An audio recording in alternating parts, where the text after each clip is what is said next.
Yeah, we just, we did shows, we won Battle of the Bands and things, and then we had a recording deal.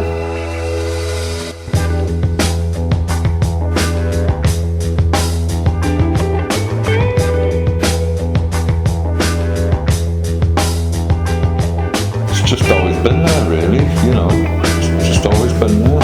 Since I was a kid, I always knew music, if you know what I mean.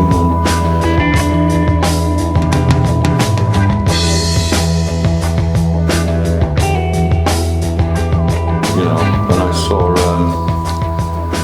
Space Oddity, when it was re-released, it got to #1 in '75.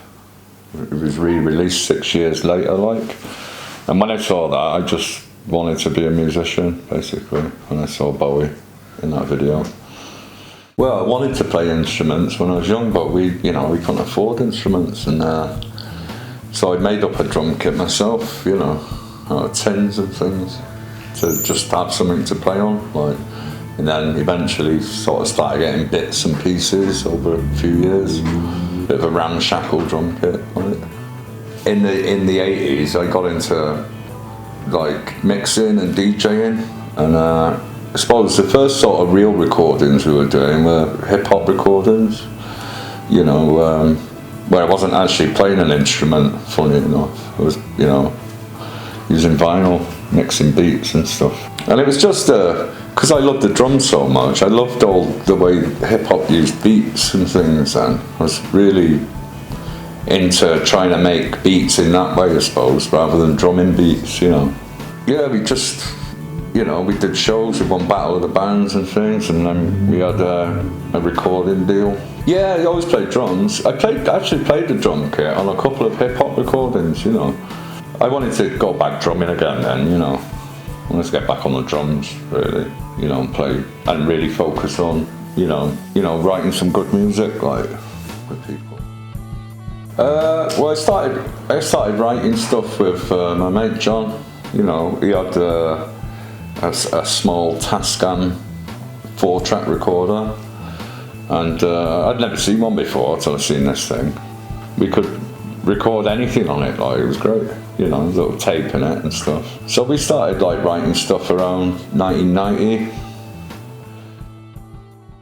But for over a decade now, Manchester has been England's musical mecca, producing bands like The Fall, Joy Division and New Order, The Smiths, and most recently the Stone Roses. Here's more.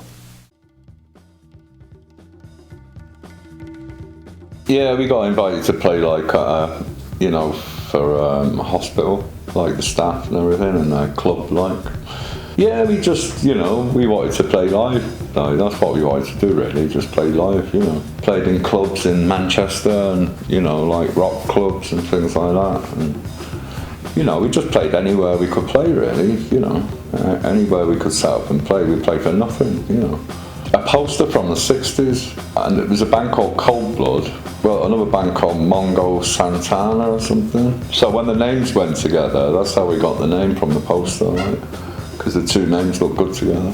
One of the guys was a keyboard player, and the other guy was a backing singer. But it was kind of coming to an end, that band then, really. I was looking at doing other musical projects. I don't know. I wanted to do more than blues rock after a while.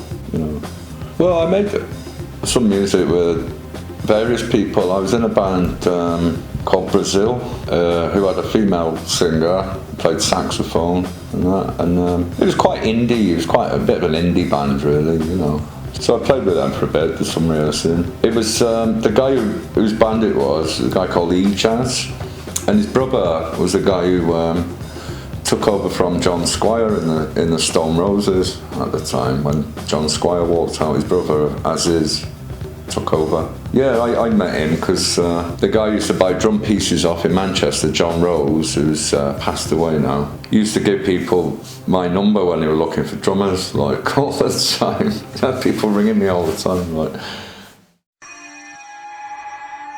We had what they call a residency every week at a pub opposite the Hacienda in Manchester, a big old pub called City Road Inn, and we had a residency to play there every Friday. It was packed in them days, really packed out.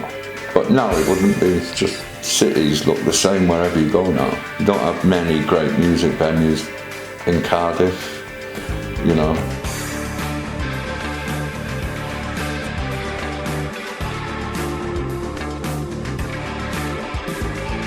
You had to advertise it on, you know, like magazines and things. You know, you'd have adverts up in the venue we're going to play in. You go in a week or two before, you put posters up, and you know, you'd advertise it through billing. You know, putting things on walls, like, you know, that was the only way you could do it really. And then you know, towards the end of like Nemo, the band was really good. You know, playing live, it sounded great, like.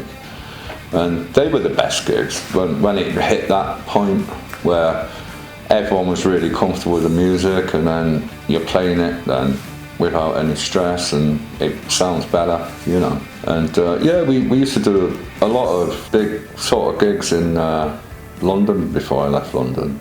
Well, with the music, we had a manager who wanted us to live there and, you know, be around, because that's where the business was based. All the music business was based in London, you know. It was quite hard to get a recording deal if you didn't live in London, you know, because these guys and women, whoever go and see you and sign you, don't want to travel very far. They want you to play there. It was quite a culture shock moving from Manchester to London, you know, where people get on together. In London, they don't. I mean, we just went up there, and we were just doing lots of gigs, really, trying to get a deal, you know, trying to get some money out of someone. You had, just after I'd left Manchester, you had a few years of all the focus being on Manchester bands, you know. Manchester was really on the map then, when it comes to music, you know. And people thought it was cool. So if you had a Mancunian accent, you were part of that time, coming from there. So people, like, thought you had some sort of magic going on with you, you know, because you were from that time. Because of your accent, you know, it's daft, isn't it? But it's what people are like. There was a guy I knew, a friend of mine, who's an actor, who's also a musician. And me and him started to write things like concept album stuff, I suppose. We wanted to get away from writing 3 or 4 minute tracks to writing 20-minute tracks, you know, and making like a whole track, you know, like people had already done, you know, on one side of the album, you know, stuff like that. And that's what we started to try and write stuff into, you know. Nick Nichols was managing Seagull.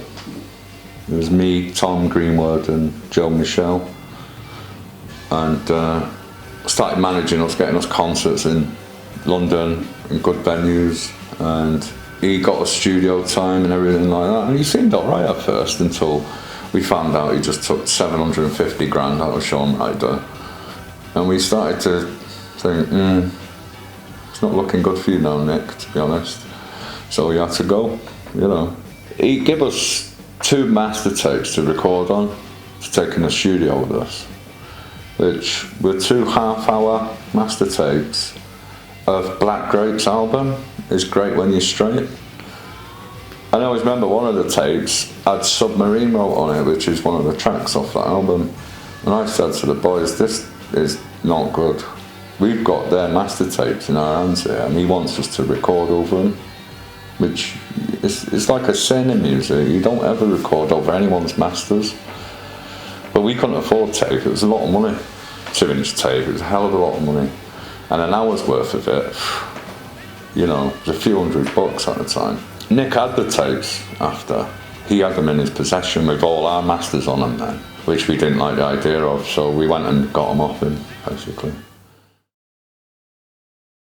Well, I just record for myself. My own tracks now. I, you know, play most instruments on things, and I just put things on. I just enjoy recording on my own now, really. Just putting tracks together, you know.